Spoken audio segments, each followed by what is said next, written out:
ಆತ್ಮೀಯ H16 news ಅರ್ಥಾತ್ ಥೇ ಸೀತಾರಾಮ್ ನ್ಯೂಸದ ವೀಕ್ಷಕರೇ, ನಾನು ನಿಮ್ಮವ ಎಂ ಆಯುಧ ಮಲ್ಲಪ್ಪ ಜೊತೆ ಅವರು. ತಾವು ಈಗ ಸುದ್ದಿಗಳ ಲೋಕಕ್ಕೆ ಎಂಟ್ರಿ ಹೊಡಿತಾ ಇದ್ದೀರಿ. ಈ ಸುದ್ದಿಗಳನ್ನು ಪ್ರತಿಯೊಂದು ನೋಡೋ ಜೊತೆಗೆ ನಿಮ್ಮ ಅಭಿಪ್ರಾಯಗಳನ್ನು ಹಂಚ್ತಾ ಇರ್ರಿ. ಯಾಕಂದರೆ ಈ ಸುದ್ದಿಗಳು ನಿಮಗಾಗಿ, ನಿಮ್ಮ ಬದುಕಿಗಾಗಿ, ನಿಮ್ಮ ವೈಚಾರಿಕೆಗಾಗಿ, ನಿಮ್ಮ ತಿಳುವಳಿಕೆಗಾಗಿಯೂ ನಿಮಗೂ ಗೊತ್ತು.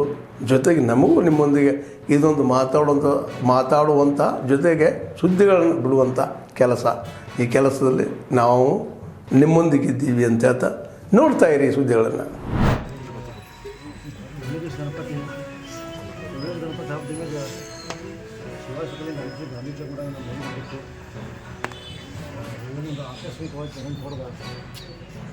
ನಾವೆಲ್ಲ ಸ್ಪಾಟಿಗೆ ನಾನು ಅಲ್ಲಿ ಸ್ಪಾಟಿಗೆ ಇದ್ದೆ.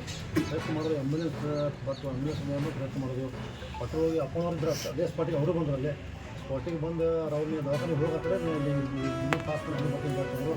ನಾವು ಒಂದು ಗಂಟೆ ಇಮಿಡಿಯೇಟ್ ಹೋಗಿಬಿಟ್ಟು ಚೇತನ್ ಹೇಳಿದ್ರು, ನೀವು ಹೋಗ್ಬೇಕು. ನಾವು ಹೋದ್ವಿ, ನಾವು ಭಾಳ ಪ್ರಯತ್ನ ಮಾಡಿದ್ವಿ. ಹಾಸ್ಪಿಟಲ್ ಹೋಗಿದ್ರು ಇದರಲ್ಲಿ ಏನು ದೊಡ್ಡ ದೇವರಿಗೆ ಅಷ್ಟೇ ಅವರು ಅವ್ರಿಗೆ ನಾವು ಒಬ್ಬ ಕಾರ್ಯಕರ್ತ ಕಳ್ಕೊಂಡಿವು. ನಾವು ಭಾಳ ಅಭಿನಂತಾಗ್ತು.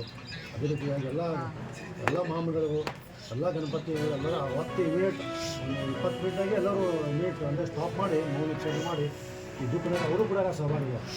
ನಾವೆಲ್ಲರೂ ಕೂಡ ಯಾವಾಗಲೂ ಅಪ್ಪನ ಪಟೇಲ್ ಸಮಾಜಕ್ಕೆ ಯಾವಾಗಲೂ ಬಿಟ್ಟಿಲ್ಲ.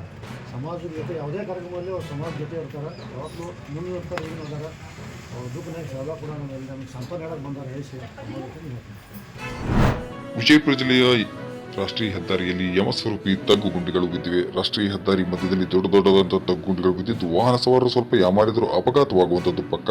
ಜಿಲ್ಲೆಯ ನಿಲಗುಂದಿ ತಾಲೂಕಿನ ಉಣ್ಣಿಬೋಯಿ ಕ್ರಾಸ್ ಬಳಿ ಹಲವು ತಗ್ಗು ಗುಂಡಿಗಳು ಬಿದ್ದಿದ್ದು, ಬೈಕ್ ಸವಾರರು ಏನಾದರೂ ರಾಷ್ಟ್ರೀಯ ಹೆದ್ದಾರಿ ಚೆನ್ನಾಗಿದೆ ಎಂದು ಯಾಮಾರಿ ಸ್ಪೀಡ್ ಆಗಿ ಓಡಿಸಿದರೆ ಅಪಘಾತ ಕಟ್ಟಿಟ್ಟ ಬುತ್ತಿ. ವಿಜಯಪುರ ಬೆಂಗಳೂರು ರಾಷ್ಟ್ರೀಯ ಹೆದ್ದಾರಿಯಲ್ಲಿ ಈ ತರಹದ ತಗ್ಗು ಗುಂಡಿಗಳು ಬಿದ್ದಿವೆ. ಇನ್ನು ಅಪಘಾತ ಸಂಭವಿಸುವ ಮುನ್ನ ಎಚ್ಚೆತ್ತು ಈ ತಗ್ಗು ಗುಂಡಿಗಳನ್ನ ಮುಚ್ಚುವ ಕೆಲಸಕ್ಕೆ ಜನಪ್ರತಿನಿಧಿಗಳು, ಅಧಿಕಾರಿಗಳು ಮುಂದಾಗಬೇಕಿದೆ. ಇನ್ನು ಶುಕ್ರವಾರ ಸಂಜೆ 5:30 ಗಂಟೆ ಹೊತ್ತಿಗೆ ನೋಡಿರುವಂತಹ ಸಂದರ್ಭದಲ್ಲಿ ಹಲವೆಡೆ ರಾಷ್ಟ್ರೀಯ ಹೆದ್ದಾರಿಯಲ್ಲಿ ತಗ್ಗುಂಡಿಗಳು ಬಿದ್ದಿದ್ದು, ಈ ನಿಟ್ಟಿನಲ್ಲಿ ಸಂಬಂಧಪಟ್ಟಂತಹ ಅಧಿಕಾರಿಗಳು ಹಾಗೂ ಜನಪ್ರತಿನಿಧಿಗಳು ಈ ಕುರಿತು ಲಕ್ಷ್ಯ ವಹಿಸಿ ಅಪಘಾತ ಸಂಭವಿಸುವ ಮುನ್ನವೇ ರಾಷ್ಟ್ರೀಯ ಹೆದ್ದಾರಿಯಲ್ಲಿ ಬಿದ್ದಿರುವಂತಹ ತಗ್ಗುಗುಂಡಿಗಳು ಮುಚ್ಚುವಂತಹ ಕಾರ್ಯಕ್ಕೆ ಮುಂದಾಗಬೇಕಿದೆ.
ಆತ್ಮೀಯರೇ, ಎಲ್ಲ ಸುದ್ದಿಗಳನ್ನು ನೋಡಿದ್ರಲ್ಲ, ಏನು ಅನಿಸ್ತು ನಿಮಗೆ? ಇದರಲ್ಲೇ ನಿಮ್ಗೆ ಲೈಕ್ ಆಗಿರ್ಬೋದು, ಡಿಸ್ಲೈಕು ಆಗಿರ್ಬೋದು, ಕಾಮೆಂಟ್ ಬೇಡಪ್ಪ ಅಂತೂ ಅನಿಸಿರ್ಬೋದು, ಕಾಮೆಂಟ್ ಮಾಡಬೇಕಪ್ಪ ಅನಿಸಿರ್ಬೋದು, ಶೇರ್ ಮಾಡಬಾರ್ದಪ್ಪ ಅನಿಸಿರ್ಬೋದು, ಅದು ಮಾಡಬೇಕು ಅನಿಸಿರ್ಬೋದು. ಏನಾದರೂ ಆಗಲಿ ಶೇರ್ ಮಾಡ್ತಾಯಿರಿ, ಈ ನ್ಯೂಸ್ಗಳನ್ನ ಹಂಚ್ತಾ ಇರಿ, ಜೊತೆಗೆ ಇದಕ್ಕೆ ಸಬ್ಸ್ಕ್ರೈಬ್ ಆಗ್ತಾಯಿರಿ ಅಂತ ಹೇಳ್ತಾ H16 ನ್ಯೂಸ್ ಅರ್ಥಾತ್ ಥೇ ಸೀತಾರಾಮ್, ಇದು ಸತ್ಯದ ಕೈಗೆ ನಡಿ. ವಂದನೆಗಳು.